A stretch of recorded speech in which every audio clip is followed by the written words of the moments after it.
Hello दोस्तों, आपका स्वागत है आईएएस एग्जाम चैनल में। ठीक है ना दोस्तों, आपकी एक बेहतरीन सी क्लास शुरू होने जा रही है। ठीक है ना। तो जो भी लोग इस चैनल को देख रहे हैं, लाइक करें और सब्सक्राइब करें। ठीक है ना, लाइक करें और सब्सक्राइब करें। और इसके बाद आप लोग भी कॉपी और पेन लेकर बहुत अच्छे से आ जाइए और आप लोग नोट्स भी बनाइए बाकायदा, और आपको इतना अच्छे से पढ़ाया जाएगा, कोई भी पॉइंट नहीं छोड़ा जाएगा दोस्तों। ठीक है ना। और बेहतरीन क्लास आज की शुरू करते हैं पॉलिटी के साथ। और जो भी लोग वीडियो देख रहे हैं जरा जुड़ जाइए मेरे साथ। जरा शुरू करते हैं दोस्तों, जरा देखिए। सबसे पहले बात करते हैं दोस्तों, यहाँ पर लिखा हुआ क्या, संविधान क्या है। ठीक, पहला आपका ये दोस्तों बात है कि संविधान क्या है।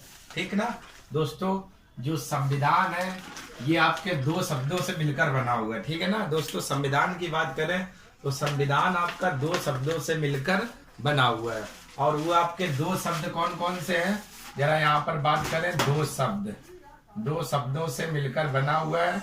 और वे आपके दो शब्द कौन कौन से हैं। पहला दोस्तों आपका एक कौन सा शब्द है, सम। और दूसरा दोस्तों बात करें कौन सा शब्द है, विधान।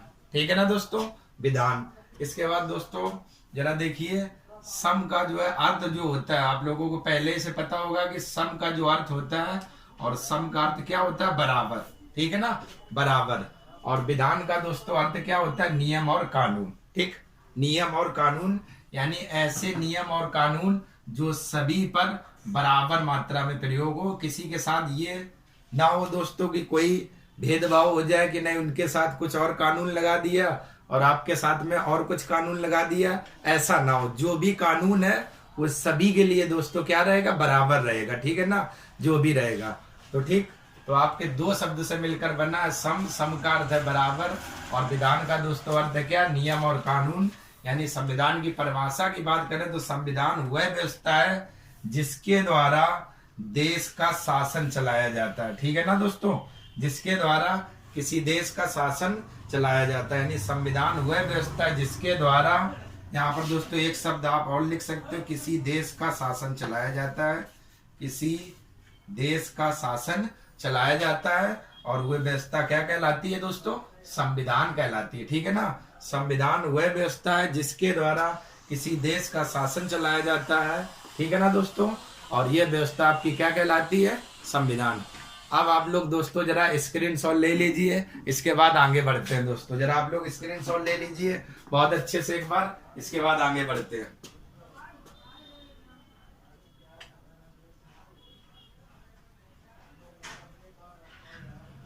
ठीक है दोस्तों, उम्मीद करते होंगे आपने स्क्रीनशॉट ले लिया होगा। ठीक है ना दोस्तों, इसके बाद आगे बढ़ते हैं, जरा देखिए आप लोग। ठीक, आगे बात करते हैं संविधान सभा की मांग। संविधान सभा की मांग दोस्तों, ठीक है ना। तो जरा इसको रब करते हैं, इसके बाद आगे बढ़ते हैं। संविधान सभा की मांग,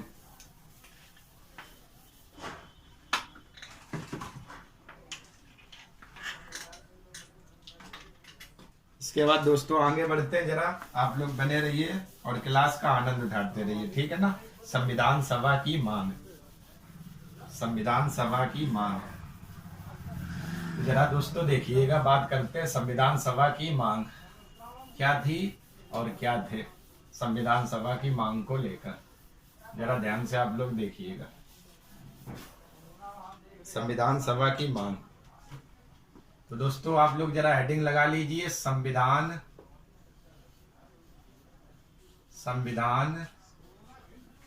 की, संविधान सभा की मांग को लेकर। ठीक है ना दोस्तों, आप लोग जरा हेडिंग लगा लीजिए, संविधान सभा की मांग, संविधान सभा की मांग, सभा की मांग।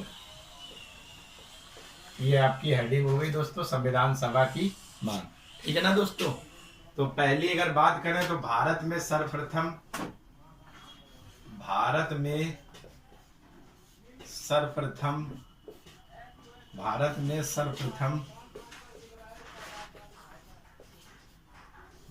सर्वप्रथम 1934 में एम.एन. राव ने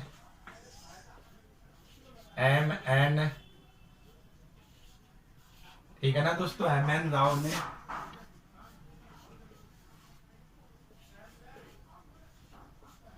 संविधान की मांग की। एम.एन. राव ने संविधान की मांग की, ठीक है ना।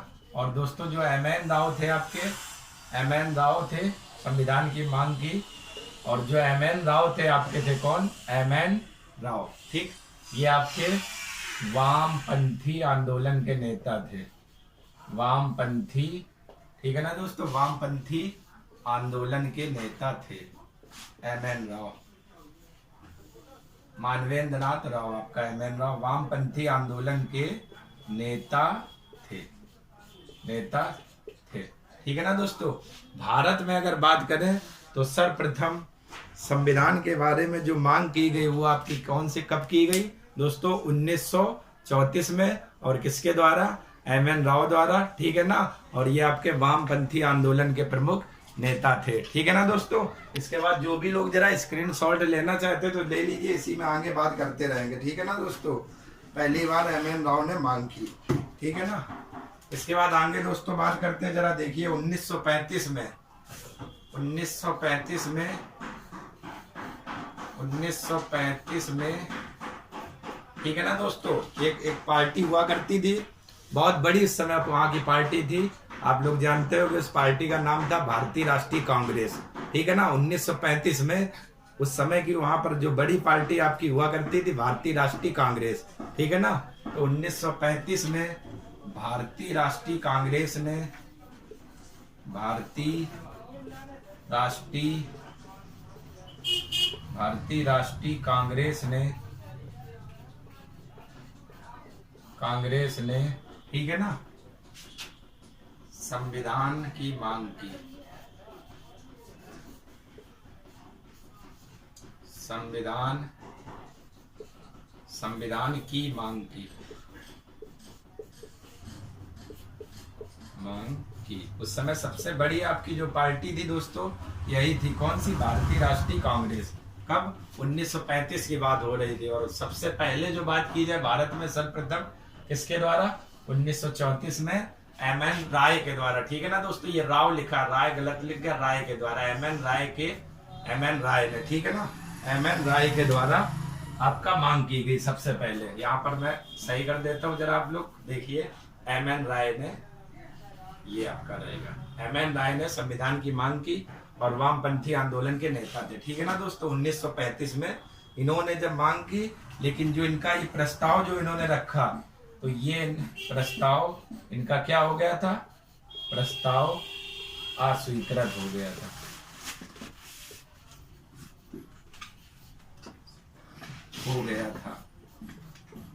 हो गया था, ठीक है ना दोस्तों। प्रस्ताव, ठीक, अस्वीकृत हो गया था, ठीक। इसके बाद दोस्तों आपने पढ़ा होगा 1942 में, अगर बात करें 1942 में एक आपने मिशन पढ़ा होगा, मिशन का नाम था क्रिप्स मिशन। 1942 में क्रिप्स मिशन के द्वारा प्रस्ताव रखा गया,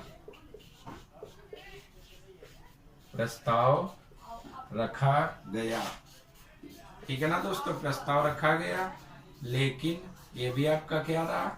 लेकिन असफल रहा, लेकिन यह प्रस्ताव असफल रहा, लेकिन यह प्रस्ताव अस्वीकृत कर दिया गया,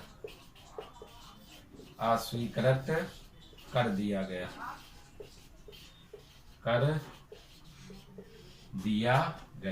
ठीक है ना दोस्तों। अस्वीकृत कर दिया गया। सबसे पहले बात करें भारत में सर्वप्रथम 1934 में एम.एन. राय ने संविधान की मांग की और ये वामपंथी आंदोलन के नेता थे। 1935 की दोस्तों बात करें तो उस समय सबसे जो बड़ी पार्टी हुआ करती थी कौन सी? भारतीय राष्ट्रीय कांग्रेस ने संविधान की मांग की, लेकिन ये भी प्रस्ताव का अस्वीकृत। इसके बाद 1942 में एक मिशन आया था, क्रिप्स मिशन, इसके द्वारा भी प्रस्ताव रखा गया, लेकिन इसे भी क्या अस्वीकृत कर दिया गया, ठीक है ना दोस्तों। इसके बाद एक मिशन आता है कैबिनेट मिशन 1946, ठीक है ना दोस्तों। कैबिनेट मिशन आपका आता है 1946 और इसके द्वारा जो संविधान सभा का जो गठन होता है, ठीक है ना, और उसमें 300 आपके 89 सदस्य लिए जाते हैं और इन सदस्यों का जो चुनाव होगा किसके द्वारा होता है? अप्रत्यक्ष तरीके से, और प्रति 10 लाख की जनसंख्या पर, ठीक है ना, प्रति 10 लाख की जनसंख्या पर एक सदस्य लिया जाता था, ठीक है ना। ऐसा डिसाइड किया गया था किसके द्वारा? कैबिनेट मिशन के द्वारा। प्रति 10 लाख की जनसंख्या पर एक सदस्य लिया जाता था, ठीक है ना। और इस प्रकार से कुल 389 सदस्य आ चुके थे वहां पर, ठीक है ना दोस्तों। तो जरा आप लोग इतने का स्क्रीनशॉट ले लीजिए, इसके बाद आगे बात करते हैं। आप लोग जरा स्क्रीनशॉट ले लीजिए, इसके बाद आगे बात करते हैं। कैबिनेट मिशन क्या था, क्या इसमें सुझाव थे और क्या हुआ था, ठीक है ना दोस्तों। इसके बाद आगे बात करते हैं।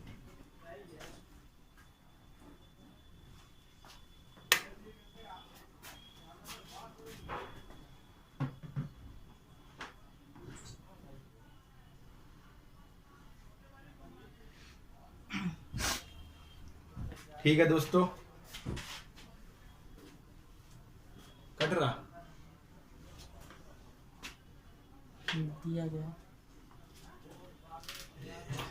प्रस्ताव अस्वीकृत कर दिया गया।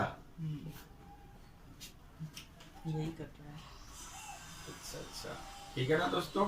यहाँ पर लिखा लेकिन यह प्रस्ताव अस्वीकृत कर दिया गया, ठीक। इसके बाद दोस्तों आगे बात करते हैं, जरा देखिए।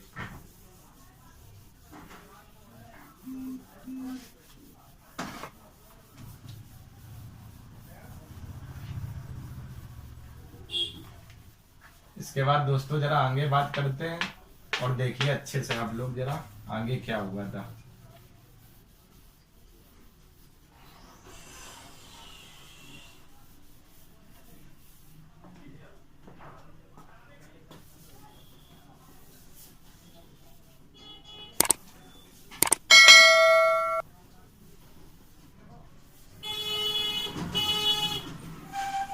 दोस्तों जरा देखिए, एक आपका मिशन आया था, उस मिशन का नाम था कैबिनेट मिशन।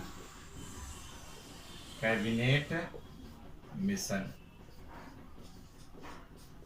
ठीक है ना, कैबिनेट मिशन। और इसकी जो है घोषणा कब हुई थी? 14 मार्च 1946, ठीक, 14 मार्च 1946, ठीक। अब ये जब मिशन भारत भेजा गया, ठीक है ना, ब्रिटेन से भारत भेजा गया, ठीक। तो उस समय ब्रिटेन के प्रधानमंत्री हुआ करते थे इटली, ठीक है ना, इटली प्रधानमंत्री। और उन्होंने इस मिशन में एक बात कही दोस्तों, क्या कि अब भारत को भी स्वतंत्र रहने का अधिकार है, ठीक है ना।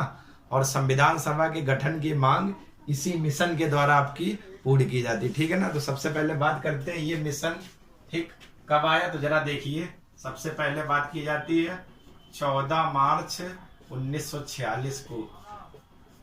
1946 को 14 मार्च 1946 को ब्रिटेन के प्रधानमंत्री, ब्रिटेन के प्रधानमंत्री, ब्रिटेन के प्रधानमंत्री, ध्यान से आप लोग देखिएगा दोस्तों, एटली, ब्रिटेन के प्रधानमंत्री एटली ने घोषणा की,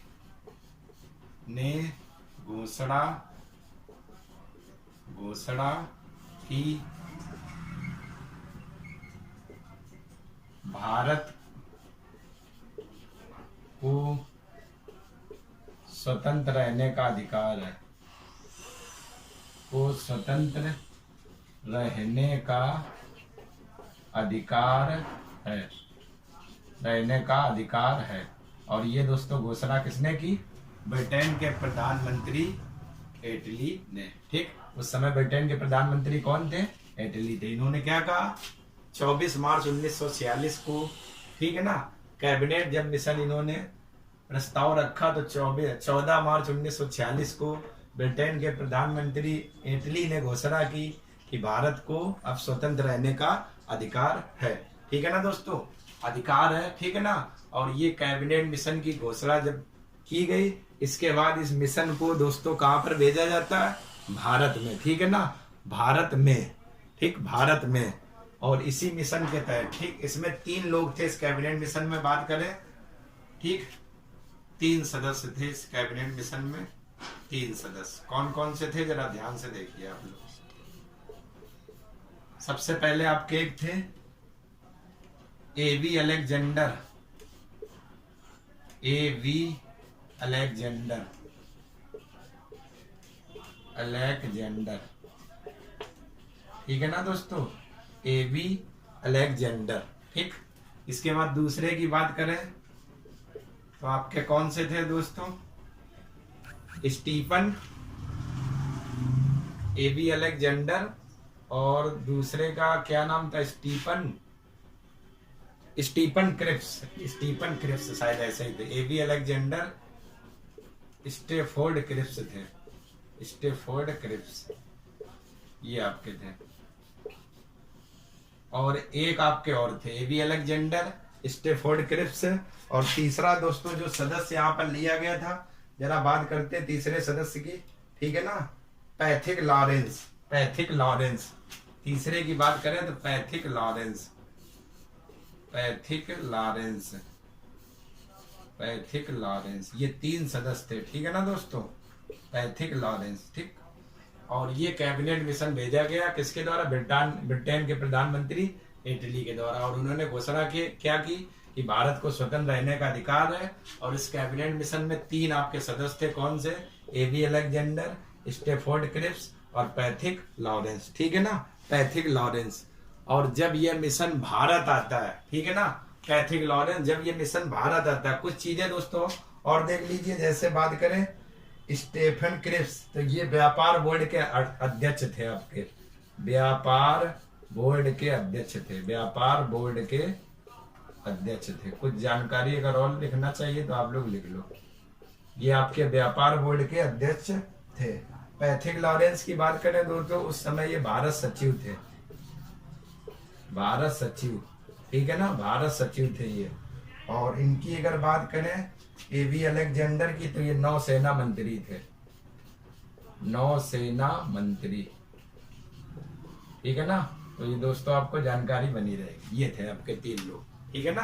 कैबिनेट मिशन, और घोषणा कब की गई, 14 मार्च 1946 को किसने की, ब्रिटेन के प्रधानमंत्री इटली ने, और उन्होंने कहा भारत को स्वतंत्र रहने का अधिकार। इसमें 3 सदस्य थे, कौन कौन से थे, एवी अलेक्जेंडर जो नौसेना मंत्री थे, दूसरे थे स्टेफोर्ड क्रिप्स, ये व्यापार बोर्ड के अध्यक्ष थे, तीसरे थे पैथिक लॉरेंस, ये भारत सचिव थे।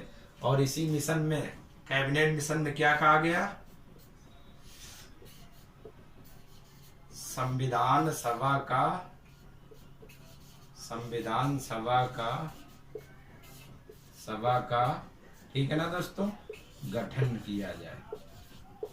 और जब ये प्रस्ताव इस मिशन में रखा गया, तो ये प्रस्ताव क्या हो गया, स्वीकृत कर लिया गया। किसके, किस मिशन में, कैबिनेट मिशन के तहत क्या कहा गया था कि संविधान सभा का गठन किया जाए, ठीक है ना दोस्तों। तो जरा आप लोग स्क्रीनशॉट ले लीजिए, ठीक है, इसके बाद आगे बात करते हैं। स्क्रीनशॉट आप लोग ले लीजिए, जरा आगे बात करते हैं।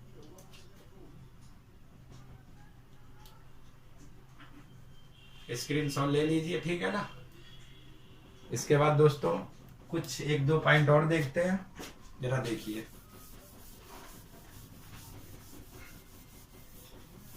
कुछ 1-2 पॉइंट और देखते हैं। और इन्होंने क्या कहा कैबिनेट मिशन में, और क्या क्या कहा गया, जरा आप लोग देखिए अच्छे से। कैबिनेट मिशन, ठीक है ना दोस्तों, कैबिनेट मिशन, कैबिनेट मिशन, ठीक, जरा देखिए। कैबिनेट मिशन में इसमें कहा गया कुल कितने सदस्य होंगे, कुल सदस्य, ठीक है ना दोस्तों, कुल सदस्य आपके कितने होंगे, 389, यानी 389 कुल आपके, ठीक है ना। यानी संविधान सभा के जो निर्माण की बात करेंगे तो उसमें कुल कितने इन्होंने सदस्य रखे थे कैबिनेट मिशन के द्वारा, 389 सदस्य आपके थे, ठीक। अब 389 में दोस्तों बात करें तो इन्होंने एक बात ये कही थी क्या, कि जो 389 सदस्य हैं, जिसमें से 296 सदस्य कहाँ से लिए जाएंगे, और इन्होंने दिया था कहाँ से, जहां से लिए जाएंगे उसका क्या नाम है, ब्रिटिश भारत, ठीक है ना। कितने, 296 सदस्य ब्रिटिश भारत, और इसके बाद बच जाएंगे आपके शायद कितने, 93, तो 93 सदस्य आपके देसी रियासतों से, देसी रियासतों से, ठीक है ना दोस्तों, देसी रियासतों से। देसी रियासत मतलब उस समय जहाँ पर अधिकार राजा और रजवाड़े हुआ करते थे, राजा लोग रजवाड़े, लेकिन इनका पूर्ण अधिकार वहां पर नहीं था। क्यों? क्योंकि इनके पास कोई नीति नहीं थी, ना आने जाने की, ना विदेश नीति। इन पर जो अधिकार था वो दोस्तों किस पर था? अंग्रेजों का था। लेकिन ये शासन वहां पर कर रहे थे, लेकिन पूर्ण अधिकार अंग्रेजों का था। देसी रियासतों का मतलब राजा और रजवाड़े वहां पर। ठीक। ब्रिटिश भारत का मतलब दोस्तों ये होता है कि ऐसे प्रांत जिन पर पूर्ण रूप से किसका अधिकार हो? ब्रिटेन का हो। ऐसे प्रांत जिन पर पूर्ण रूप से किसका अधिकार हो? ब्रिटेन का। उसे क्या कहा जाता था? ब्रिटिश भारत। ठीक है ना। और उस समय ब्रिटिश भारत में आपके 11 प्रांत थे। ठीक है ना दोस्तों, 11 प्रांत और 4 आपके कमिश्नरी क्षेत्र थे। 4 कमिश्नरी क्षेत्र। ठीक है ना दोस्तों, 11 प्रांत और 4 कमिश्नरी क्षेत्र थे। ठीक है ना, 11 प्रांत और 4 कमिश्नरी क्षेत्र उस समय। और ये बात कब की है? 1946 के। ठीक। 11 प्रांत कमिश्नरी क्षेत्र का मतलब जैसे आपके यहाँ केंद्र शासित राज्य हुआ करते थे ना। ठीक है ना, अपने यहाँ जो केंद्र शासित राज्य होते हैं जिन पर केंद्र का पूर्ण अधिकार होता है, वो आपके कमिश्नरी क्षेत्र वहां पर हुआ करते थे। ठीक है ना दोस्तों, यानी 11 प्रांत और 4 कमिश्नरी क्षेत्र, इसी को ही बोला जाता क्या? ब्रिटिश भारत। ठीक है ना। और 296 सदस्य आएंगे, वो कहाँ से आएंगे? ब्रिटिश भारत से। ठीक है ना। और बाकी 93 कहाँ से आएंगे? देसी रियासतों से। ठीक है ना। और जो आपका चुनाव होगा वो कितने सदस्यों पर होगा? 296 सदस्यों पर। ठीक है ना दोस्तों, 296 सदस्यों पर चुनाव होगा। ठीक है ना, जिसमें से आपके ब्रिटिश भारत में से 11 प्रांत और 4 कमिश्नरी क्षेत्र थे। अगर इनको और भी बात और अच्छे से करें तो 296 में से जरा आप लोग ध्यान से देखिएगा, 292 जो सदस्य थे वो कहां से लिए गए थे? प्रांतों से। ठीक है ना। और 4 सदस्य आपके कहां से लिए गए थे? कमिश्नरी क्षेत्र यानी केंद्र शासित प्रदेशों से। ऐसे मिलाकर आपकी संख्या कितनी हो जाएगी? 292 प्लस 4 कितने? 296। ये आपका मतलब था। अब जो चुनाव होना है दोस्तों वो कितने सदस्यों पर होगा? 296 सदस्यों पर। और कैसा चुनाव होगा? अप्रत्यक्ष होगा। ठीक। और इन्होंने एक बात और कही थी कि जो ये सदस्य 389 लिए जाएंगे, ये आपकी 10 लाख जनसंख्या पर 10 लाख जनसंख्या पर एक सदस्य चुना जाएगा। एक सदस्य लिया जाएगा या चुना जाएगा। एक सदस्य लिया जाएगा। ठीक है ना। 10 लाख की जनसंख्या पर एक, ऐसे आपके होते हुए कुल कितने सदस्य हो गए थे? 389। ठीक है ना दोस्तों, तो जरा आप लोग इस इतने का स्क्रीनशॉट ले लीजिए, इसके बाद आगे बात करते हैं। ठीक है ना दोस्तों, आज की क्लास यहीं तक रखते हैं और कल बात करेंगे 296 सीटों पर कैसे कैसे चुनाव होता है और कौन सबसे ज्यादा सीटें जीतता है। ठीक है ना, और किसका वर्चस्व ज्यादा रहता है। कल से यहीं से शुरुआत करेंगे। तब तक के लिए आपका धन्यवाद। और जो भी लोग चैनल को देख रहे हैं, अगर आपको पसंद आ रहा है तो आप लोग लाइक करें, सब्सक्राइब करें। तब तक के लिए धन्यवाद।